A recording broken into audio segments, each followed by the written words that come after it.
ಮಣಿಪುರಕ್ಕೆ ಪ್ರಯಾಣ. ನನ್ನ ಪತಿಗೆ 1985ರಲ್ಲಿ ಇಂಫಾಲಿನ ಮಣಿಪುರ ಯೂನಿವರ್ಸಿಟಿಯಲ್ಲಿ ಪ್ರೊಫೆಸರ್ ಕೆಲಸ ಸಿಕ್ಕಿತು. ಆಗ ನಾವು ಕೇರಳಕ್ಕೆ 5 ವರ್ಷ ಆಗಿತ್ತು. ನಾರಾಯಣನಿಗೆ BSc ಆಗಿತ್ತು. ಮಾಲತಿ PUC ಮುಗಿಸಿ BScಗೆ ಸೇರಿದ್ದಳು. ಶ್ಯಾಮ PUCಗೆ ಸೇರಿದ್ದ. ಹುಡುಗರಿಬ್ಬರನ್ನು ಅಲ್ಲಿ ಬಿಟ್ಟು ಮಾಲತಿಯನ್ನು ಇಂಫಾಲಕ್ಕೆ ಕರೆದುಕೊಂಡು ಹೋಗುವುದೆಂದು ನಾವು ತೀರ್ಮಾನ ಮಾಡಿದೆವು. ಮಕ್ಕಳು ಇದಕ್ಕೆ ಒಪ್ಪಿಗೆ ಕೊಟ್ಟರು.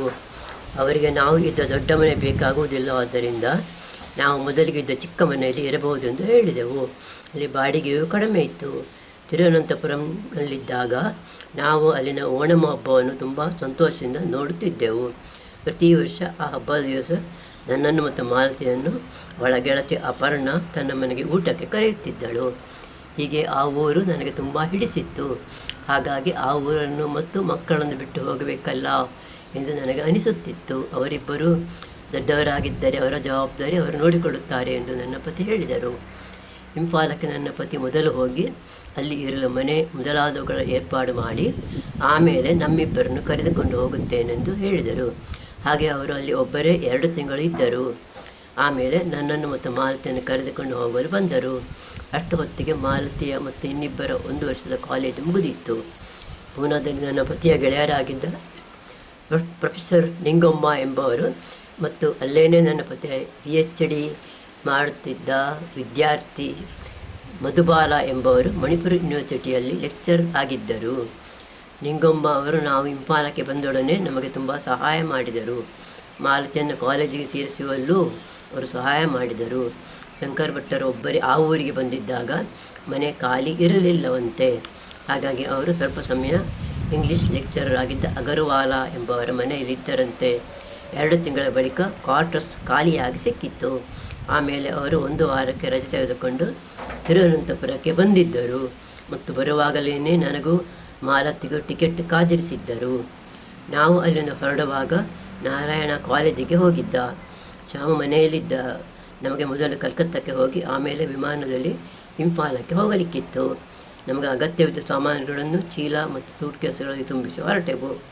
ಆ ಬಾಡಿಗೆ ಮನೆಯನ್ನು ಖಾಲಿ ಮಾಡಿ ನಾವು ಹಿಂದೆ ಬಾಡಿಗೆ ಇದ್ದ ಮನೆಯಲ್ಲಿ ಮಕ್ಕಳಿಬ್ಬರಿಗೆ ಬೇಕಾಗುವ ಸಾಮಾನುಗಳನ್ನು ಇಟ್ಟೆವು. ಆ ಮನೆ ಯಜಮಾನ ಪಿಳ್ಳೆಯವರು ನಮ್ಮನ್ನು ಸಂತೋಷದಿಂದ ಸ್ವಾಗತಿಸಿದರು. ಅವರಿಗೆ ನಾವು ಮೊದಲೇ ಪರಿಚಿತರಾಗಿದ್ದೆವಲ್ಲವೇ. ಮಾರನೇ ದಿವಸ ಪಿಳ್ಳೆಯವರು ಅವರ ಕಾರಿನಲ್ಲಿ ರೈಲ್ವೆ ಸ್ಟೇಷನ್ಗೆ ನಮ್ಮನ್ನು ಕರೆದುಕೊಂಡು ಹೋದರು. ಶ್ಯಾಮ ಮತ್ತು ಪಿಳ್ಳೆಯವರ ಮಗನೂ ನಮ್ಮ ಜೊತೆ ಸ್ಟೇಷನ್ಗೆ ಬಂದಿದ್ದರು. ಅವರಿಗೆ ಟಾಟಾ ಹೇಳಿ ನಾನು ನನ್ನ ಪತಿ ಮತ್ತು ಮಾಲತಿ ಜೊತೆ ರೈಲಿಗೆ ಹತ್ತಿದೆ. ರೈಲು ಹೊರಟ ಬಳಿಕ ಶ್ಯಾಮ ಪಿಳ್ಳೆಯ ಕಾರಿನಲ್ಲಿ ಹಿಂದಿರುಗಿದ. 2 ರಾತ್ರಿಯ ರೈಲು ಪ್ರಯಾಣದ ಬಳಿಕ ನಾವು ಕಲ್ಕತ್ತಾಕ್ಕೆ ಮುಟ್ಟಿದೆವು. ಆ ದಿವಸ ಕಲ್ಕತ್ತೆಯಲ್ಲಿ ಉಳಿದು ಮಾರನೇ ದಿವಸ ವಿಮಾನದಲ್ಲಿ ಇಂಫಾಲಕ್ಕೆ ಹೋದೆವು. ಮಾಲತಿಗೆ ವಿಮಾನ ಪ್ರಯಾಣ ಹೊಸದಾಗಿತ್ತು. ನಾನು ಮತ್ತು ನನ್ನ ಪತಿ ಇದಕ್ಕೆ ಮೊದಲು ವಿಮಾನದಲ್ಲಿ ಅಮೇರಿಕಕ್ಕೆ ಹೋಗಿ ಬಂದಿದ್ದೆವು. ಸಮಯಕ್ಕೆ ಸರಿಯಾಗಿ ನಾವು ಇಂಫಾಲದ ವಿಮಾನ ನಿಲ್ದಾಣದಲ್ಲಿ ಬಂದಿಳಿದೆವು. ಡಾಕ್ಟರ್ ನಿಂಗೊಮ್ಮ ವಿಮಾನ ನಿಲ್ದಾಣಕ್ಕೆ ಬಂದಿದ್ದರು. ನಮ್ಮನ್ನು ಕಂಡೊಡನೆ ಅವರು ನಮಸ್ತೆ ಎಂದು ಕೈ ಜೋಡಿಸಿದರು. ನಾವು ಹಾಗೆಯೇ ಮಾಡಿದೆವು. ಇಂಫಾಲದ ವಾಸ. ಇಂಫಾಲ ಮಣಿಪುರದ ರಾಜಧಾನಿ. ಆ ಊರು ದೆಹಲಿಯಿಂದ ತುಂಬ ದೂರದಲ್ಲಿದೆ. ಅಲ್ಲಿಗೆ ಹತ್ತಿರ ಬರ್ಮಾ ಬಾರ್ಡರ್ ಇದೆ. ಭಾರತದ ಬೇರೆ ರಾಜ್ಯಗಳಲ್ಲಿ ಇರುವ ಹಾಗೆ ಆ ರಾಜ್ಯದಲ್ಲಿ ಹೆಚ್ಚಿನ ಸೌಕರ್ಯಗಳಿರಲಿಲ್ಲ. ನಾವು ಇದ್ದ ಮನೆಯನ್ನು ಹೊಸದಾಗಿ ಕಟ್ಟಿದ್ದರಾದರೂ ಭ್ರಷ್ಟಾಚಾರದಿಂದಾಗಿ ಕರೆಂಟಿನ ಲೈನ್ಗಳು, ಸ್ವಿಚ್ಗಳು, ಬಾಗಿಲು, ಕಿಟಕಿ ಎಲ್ಲ ತುಂಬ ಹಳೆಯವು ಹಾಗೆ ಕಾಣಿಸುತ್ತಿದ್ದವು. ಗೋಡೆಯನ್ನು ಮುಟ್ಟಿದರೆ ಸಿಮೆಂಟ್ ಉದುರುತ್ತಿತ್ತು. ಆ ಊರಲ್ಲಿ ಹಾಲು ಬಳಸುವವರು ತುಂಬ ಕಡಿಮೆ. ಹಾಗಾಗಿ ಒಳ್ಳೆ ಹಾಲು ಸಿಗುತ್ತಿರಲಿಲ್ಲ. ಪ್ಯಾಕೆಟ್ನ ಹಾಲನ್ನು ಕುದಿಸಿದಾಗ ಅದು ಒಡೆದು ಹೋಗುತ್ತಿತ್ತು. ಹಾಗಾಗಿ ನಾವು ಕಾಫಿ, ಟೀ ಮಾಡಲು ಮತ್ತು ಮೊಸರು ಮಾಡಲು ಹಾಲಿನ ಪುಡಿ ಬಳಸುತ್ತಿದ್ದೆವು. ಅಲ್ಲಿನ ಹೆಂಗಸರು ತುಂಬ ಚುರುಕು. ಅಂಗಡಿ, ಸಂತೆ, ಗದ್ದೆ ಬೇಸಾಯ ಮೊದಲಾದವುಗಳನ್ನೆಲ್ಲ ಹೆಂಗಸರೇ ಮಾಡುತ್ತಿದ್ದರು. ತಮ್ಮ ಚಿಕ್ಕ ಮಗುವನ್ನು ಬೆನ್ನಿಗೆ ಕಟ್ಟಿಕೊಂಡು ಅವರು ದುಡಿಯುತ್ತಿದ್ದರು. ಮಕ್ಕಳ ಆಟಕ್ಕಾಗಿ ಸರಿಯಾದ ಮೈದಾನವಿರಲಿಲ್ಲ. ಹೆಚ್ಚಿನ ಕಲಿಕೆಗಾಗಿ ಆ ಊರಿನವರು ಬೇರೆ ರಾಜ್ಯಗಳಿಗೆ ಹೋಗುತ್ತಿದ್ದರು. ಆ ಊರನ್ನು ನೋಡಲು ತುಂಬ ಸುಂದರವಾಗಿತ್ತು. ಆದರೆ ಊರ ತುಂಬ ಸೈನಿಕರು ತುಂಬಿದ್ದರು. ನಾವಿರುವ ಮನೆಯಲ್ಲಿ 2 ಬೆಡ್ರೂಮು, ಹಾಲು, ಅಡಿಗೆ ಮನೆ, ಬಾತ್ರೂಮು ಮತ್ತು ಟಾಯ್ಲೆಟ್ ಇತ್ತು. ಅಡಿಗೆಗೆ ಕರೆಂಟಿನ ಹೀಟರ್ ಇತ್ತು. ಮನೆಯ ಮಾಡು ಟಿನ್ನು ಶೀಟಿನದ್ದಾಗಿತ್ತು. ನಾವಿದ್ದ ಕಟ್ಟಡದಲ್ಲಿ ಇನ್ನೊಂದು ಮನೆಯೇ ಇತ್ತು. ಆ ಮನೆಯಲ್ಲಿ ಡಾಕ್ಟರ್ ಶಹಾ ಮತ್ತು ಅವರ ಮಗಳು ವಾಸಿಸುತ್ತಿದ್ದರು. ಅವರ ಮಾತು ಬೆಂಗಾಳಿ. ನಾನು ಅವರ ಜೊತೆ ಇಂಗ್ಲೀಷ್ನಲ್ಲಿ ಮಾತನಾಡುತ್ತಿದ್ದೆವು. ಶಂಕರ ಭಟ್ಟರು ಮತ್ತು ನಿಂಗಮ್ಮ ಮಾಲತಿಯನ್ನು ಕರೆದುಕೊಂಡು ಅಲ್ಲಿನ DM ಕಾಲೇಜಿನ BScಗೆ ಸೇರಿಸಿದರು. ಮಣಿಪುರಿ ಬಾರದ ಅವಳಿಗೆ ಅಲ್ಲಿ ಮೊದಲು ಸ್ವಲ್ಪ ಕಷ್ಟವಾಯಿತು. ಅಲ್ಲಿ ಅವಳ ಗೆಳತಿಯರೆಲ್ಲ ಮಣಿಪುರಿಯಲ್ಲಿ ಮಾತನಾಡುತ್ತಿದ್ದರು ಮತ್ತು ಅವಳು ಇಂಗ್ಲೀಷ್ನಲ್ಲಿ ಮಾತನಾಡುತ್ತಿದ್ದಳು. ಅವರು ಮಣಿಪುರಿ ಮಾತನಾಡೋದನ್ನು ದಿನ ಕೇಳಿ ಅವಳಿಗೂ ಆ ನುಡಿ ಬರತೊಡಗಿತು. ನಾನು ಮನೆಯಲ್ಲಿ ಮಣಿಪುರಿ ಕಲಿಯತೊಡಗಿದೆ. ನಿಂಗಮ್ಮ ಮತ್ತು ನನ್ನ ಪತಿ ಸೇರಿ ಮಣಿಪುರಿ ಗ್ರಾಮರ್ ಎಂಬ ಒಂದು ವ್ಯಾಕರಣ ಪುಸ್ತಕವನ್ನು ಬರೆದಿದ್ದರು. ಆ ಪುಸ್ತಕವನ್ನು ಜರ್ಮನಿಯ ಒಂದು ಪ್ರಕಾಶನ ಸಂಸ್ಥೆ ಪ್ರಕಟಿಸಿದೆ. ಚಳಿಗಾಲದಲ್ಲಿ ಅಲ್ಲಿನ ಉಷ್ಣತೆ 1 ಡಿಗ್ರಿಗೆ ಇಳಿಯುತ್ತಿತ್ತು. ನಾವು ನಮ್ಮ ಎದುರು ಒಂದು ಎಲೆಕ್ಟ್ರಿಕ್ ಹೀಟರ್ ಆನ್ ಮಾಡಿ ಕುಳಿತುಕೊಳ್ಳುತ್ತಿದ್ದೆವು.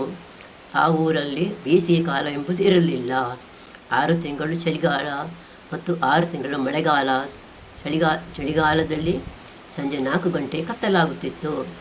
ಮಾಲತಿ ಕಾಲೇಜಿನಿಂದ ಬಸ್ಸಿನಲ್ಲಿ ಹೊರಟು ಮನೆಗೆ ಬರುವಾಗ ಸಂಜೆ 5 ಗಂಟೆ ಆಗುತ್ತಿತ್ತು. ಬಸ್ಸು ಬರುವಲ್ಲಿಂದ ಮನೆ ಸ್ವಲ್ಪ ದೂರದಲ್ಲಿತ್ತು. ಹಾಗಾಗಿ ಬಸ್ ಹಿಡಿದು ಮನೆಗೆ ಬರುವಾಗ ಅವಳು ಟಾರ್ಚ್ ಉರಿಸಿಕೊಂಡು ಬರ್ತಿದ್ದಳು.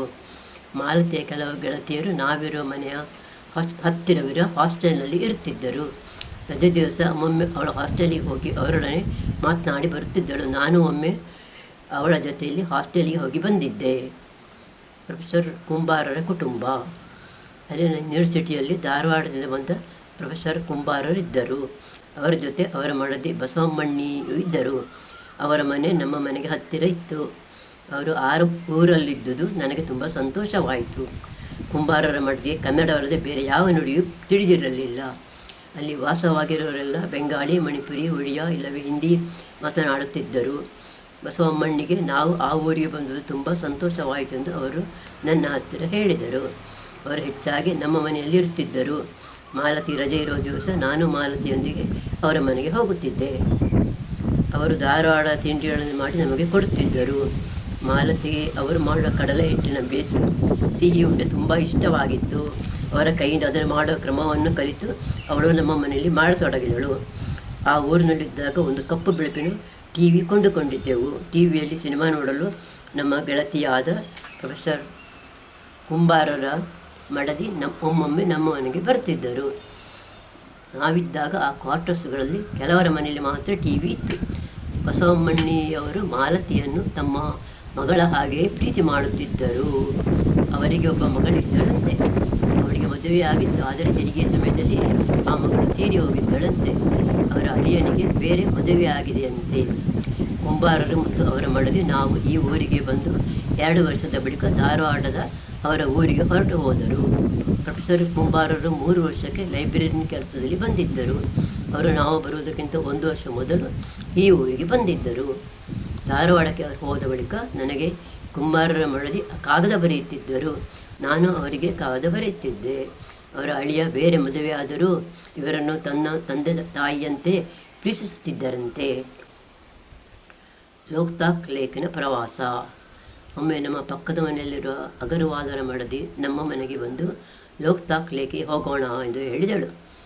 ಅವಳು, ನಾನು, ಮಾಲತಿ ಮತ್ತು ತೆಲುಗು ಮಾತನಾಡೋ ಒಬ್ಬ ಹುಡುಗಿ, ಅವಳ ಹೆಸರಿಗೆ ಮರೆತು ಹೋಗಿದೆ, ಬಸ್ಸಿನಲ್ಲಿ ಹೋದೆವು. ಅಲ್ಲಿ ಲೇಕ್ ತನಕ ಬಸ್ ಹೋಗುವುದಿಲ್ಲ. ಆದರೆ ಬಸ್ಸಿನಿಂದ ಹಿಡಿದು ಲೇಕಿಗೆ ಹೋಗಲು ಸೈಕಲ್ ರಿಕ್ಷಾ ಸಿಗುತ್ತಿತ್ತು. ನಾವು ಅದರಲ್ಲಿ ಕುಳಿತು ಹೋದೆವು. ಲೇಕ್ ನೋಡಲು ತುಂಬ ಚೆನ್ನಾಗಿತ್ತು. ಲೇಕಿನ ಬದಿಯಲ್ಲಿ ಬೋಟಿನ ಮನೆಗಳಿದ್ದವು. ನಾವು ಒಂದು ಮೋಟಾರ್ ಬೋಟನ್ನು ಬಾಡಿಗೆ ಪಡೆದು ಕೆರೆಯನ್ನು ಸುತ್ತಿ ಬಂದೆವು. ಆಮೇಲೆ ಆ ಊರಿನ ಹೋಟೆಲ್ನಲ್ಲಿ ತಿಂಡಿ ತಿಂದು ಸೈಕಲ್ ರಿಕ್ಷಾದಲ್ಲಿ ಬಸ್ ಇರೋ ಜಾಗಕ್ಕೆ ಬಂದೆವು. ಬಸ್ ಬಂದಾಗ ಅದರಲ್ಲಿ ಕುಳಿತು ಮನೆಗೆ ಬಂದೆವು. ನಮ್ಮ ಪಕ್ಕದ ಮನೆಯಲ್ಲಿ ಒಂದು ತೆಲುಗು ಮಾತನಾಡೋ ಕುಟುಂಬ ಇತ್ತು. ಕಲ್ಲೂರಾವ್ ಮತ್ತು ಅವರ ತಮ್ಮ ಗಿರೀಶ. ಒಮ್ಮೆ ನಮ್ಮ ಮಕ್ಕಳು ನಾರಾಯಣ ಮತ್ತು ಶ್ಯಾಮ ತಿರುವನಂತಪುರದಿಂದ ಈ ಊರನ್ನು ನೋಡಲು ಬಂದಿದ್ದರು. ಅವರು ಈ ಊರಿನಲ್ಲಿ 1 ವಾರ ಇದ್ದರು. ಅವರಿಗೆ ಗಿರೀಶನ ಗೆಳೆತನವಾಯಿತು. ನಮ್ಮ ಮಕ್ಕಳ 3 ಮತ್ತು ಗಿರೀಶನ ಗೆಳೆಯರು ಸೇರಿ ಝೂ ನೋಡಲು ಸೈಕಲ್ನಲ್ಲಿ ಹೋಗುವುದೆಂದು ಬಾಡಿಗೆಗೆ ಸೈಕಲ್ ತೆಗೆದುಕೊಂಡು ಬಂದರು. ಆದರೆ ಅವರಿಗೆ 5 ಸೈಕಲ್ ಮಾತ್ರ ಸಿಕ್ಕಿತ್ತು. ಅವರು 6 ಮಂದಿ ಇದ್ದರು. ಮಾಲತಿಯನ್ನು ನನ್ನ ಸೈಕಲ್ನ ಕ್ಯಾರಿಯರ್ನೇ ಕುಳಿತುಕೊಳ್ಳುತ್ತೇನೆಂದು ಗಿರೀಶ ಹೇಳಿದ. ಹೀಗೆ ಅವರು 6 ಮಂದಿ ಝೂ ನೋಡಿಕೊಂಡು ಬಂದರು. ಹೈದರಾಬಾದಿಗೆ ಹೋದುದು. ಇಂಫಾಲದಲ್ಲಿದ್ದಾಗ ಡಿಸೆಂಬರ್ ತಿಂಗಳಲ್ಲಿ 15 ದಿವಸಕ್ಕೆ ಶಂಕರ ಭಟ್ಟರಿಗೆ ಹೈದರಾಬಾದಿಗೆ ಕೆಲಸದಲ್ಲಿ ಹೋಗಬೇಕಾಯಿತು. ವಿಮಾನದಲ್ಲಿ 3 ಹೋಗುವುದೆಂದರೆ ತುಂಬ ದುಬಾರಿ ಆಗುತ್ತದೆ. ನನ್ನ ಪತಿ ಜೊತೆ ನಾನು ಹೋಗುತ್ತಿದ್ದರೆ ಯೂನಿವರ್ಸಿಟಿಯಿಂದ ಹಣ ಕೊಡುತ್ತಾರೆ, ಏನು ಮಾಡೋಣ ಎಂದು ಕೇಳಿದರು. ಮಾಲತಿ ನಾನು ಇಲ್ಲೇ ಇರುತ್ತೇನೆ ಎಂದು ಹೇಳಿದಳು. ಅವಳಿಗೆ ಆಗಲೇ ಅಲ್ಲಿ ಹೆಚ್ಚಿನ ಮಂದಿಯ ಪರಿಚಯವಾಗಿತ್ತು. ಮಣಿಪುರಿ ಸರಿಯಾಗಿ ಬಾರದಿದ್ದರೂ ಹಿಂದಿ ಚೆನ್ನಾಗಿ ಬರುತ್ತಿತ್ತು. ಹಾಗಾಗಿ ಏನೂ ಬೇಜಾರಿಲ್ಲ, ನೀವು ಹೋಗಿ ಬನ್ನಿ ಎಂದು ಹೇಳಿದಳು. ಹಾಗೆ ನಾನು ಶಂಕರ ಭಟ್ಟರ ಜೊತೆ ಹೈದರಾಬಾದಿಗೆ ಹೋಗಿ ಬಂದೆ. ಮಾಲತಿ ಅಕ್ಕಪಕ್ಕದ ಹೆಂಗಸರೊಂದಿಗೆ ಚೆನ್ನಾಗಿ ಹೊಂದಿಕೊಂಡಿದ್ದಳು. ಚಳಿಗಾಲದಲ್ಲಿ ಇಲ್ಲಿನ ಹೆಂಗಸರು ಅಂಗಳದಲ್ಲಿ ಕುರ್ಚಿ ಇಟ್ಟು ಬೆಳಿಗ್ಗೆ 8ರಿಂದ 12 ಗಂಟೆ ತನಕ ಬಿಸಿಲಿಗೆ ಮೈಯಿಟ್ಟು ಕುಳಿತುಕೊಳ್ಳುತ್ತಿದ್ದರು. ಅವರಲ್ಲಿ ಕೆಲವರು ಸ್ವೆಟರ್ ಹೆಣೆಯುತ್ತಿದ್ದರು. ನಾನು ಮತ್ತು ಶಂಕರ ಭಟ್ಟರು ಹೈದರಾಬಾದಿಗೆ ಹೋಗಿದ್ದಾಗ ಮಾಲತಿ ಅವರ ಜೊತೆ ಕುಳಿತು ಹರಟೆ ಹೊಡೆಯುತ್ತಿದ್ದಳಂತೆ. ಕೆಲವೊಮ್ಮೆ ಕ್ವಾರ್ಟರ್ಸ್ನಲ್ಲಿರೋ ಮಕ್ಕಳ ಜೊತೆ ಆಟವಾಡುತ್ತಿದ್ದಳಂತೆ. ಅಲ್ಲಿನ ಮಕ್ಕಳಿಗೆ ಹಳೆಯ ಬಟ್ಟೆ ಸೇರಿಸಿ ಹೊಲಿ ಒಂದು ಹತ್ತಿ ತುಂಬಿಸಿ ಗೊಂಬೆ ಮಾಡಿ ಕೊಟ್ಟಿದ್ದಳಂತೆ. ಒಮ್ಮೆ ಮಣಿಪುರ ಯೂನಿವರ್ಸಿಟಿಗೆ ಜರ್ಮನ್ ಕಲಿಸುವವರೊಬ್ಬರು ಬಂದಿದ್ದರು. ಅಲ್ಲಿನ ಹಾಸ್ಟೆಲ್ನಲ್ಲಿದ್ದ ಮಾಲತಿಯ ಗೆಳತಿಯರು ಅವರು ನಡೆಸುವ 6 ತಿಂಗಳ ಜರ್ಮನ್ ಕೋರ್ಸ್ಗೆ ಸೇರಿದ್ದರು. ಮಾಲತಿ ತಾನು ಆ ಕೋರ್ಸ್ಗೆ ಸೇರಿ ಜರ್ಮನ್ ಕಲಿಯುತ್ತೇನೆ ಎಂದು ಹೇಳಿದಳು. ಹಾಗೆ ಅವಳು ಅಲ್ಲಿ 6 ತಿಂಗಳು ಜರ್ಮನ್ ಕಲಿತಳು. ಕೋರ್ಸಿನ ಕೊನೆಯ ಪರೀಕ್ಷೆಯಲ್ಲಿ ಅವಳು ಕ್ಲಾಸ್ನಲ್ಲಿ ಫಸ್ಟ್ ಬಂದಿದ್ದಳು. ಮಾಲತಿಯಾಗ 19 ವರ್ಷ ಆಗಿತ್ತು. ನನಗೆ 20 ವರ್ಷ ಆದಾಗ ಮದುವೆಯಾಗಿತ್ತು. ಮಾಲತಿಗೆ ಮದುವೆ ಆಲೋಚನೆ ಮಾಡೋದು ಒಳ್ಳೆಯದು ಎಂದು ನಾನು ನನ್ನ ಪತಿಯ ಹತ್ತಿರ ಹೇಳಿದೆ. ನಾವು ಮೈಸೂರಿಗೆ ಹೋಗೋಣ, ಇಲ್ಲಿದ್ದರೆ ಅವಳಿಗೆ ಮದುವೆ ಮಾಡೋದು ಕಷ್ಟ ಆಗುತ್ತದೆ ಎಂದು ಹೇಳಿದೆ. ಹಾಗೆ ಶಂಕರ ಭಟ್ಟರು UGC ಫೆಲೋಶಿಪ್ಗೆ ಅಪ್ಲೈ ಮಾಡಿದರು. ಅದು ಸಿಕ್ಕಿದಾಗ ಮೈಸೂರಿನ ಕೇಂದ್ರೀಯ ಭಾಷಾ ವಿಜ್ಞಾನ ಸಂಸ್ಥೆಯಲ್ಲಿದ್ದು ಕೆಲಸ ಮಾಡುವುದೆಂದು ನಿರ್ಧರಿಸಿದರು. ಅದಕ್ಕೆ UGCಯು ಒಪ್ಪಿಗೆ ಕೊಟ್ಟಿತು. 3 ವರ್ಷ ಇಂಫಾಲದಲ್ಲಿದ್ದ ನಾವು 1988ರಲ್ಲಿ ಮೈಸೂರಿಗೆ ಬಂದೆವು.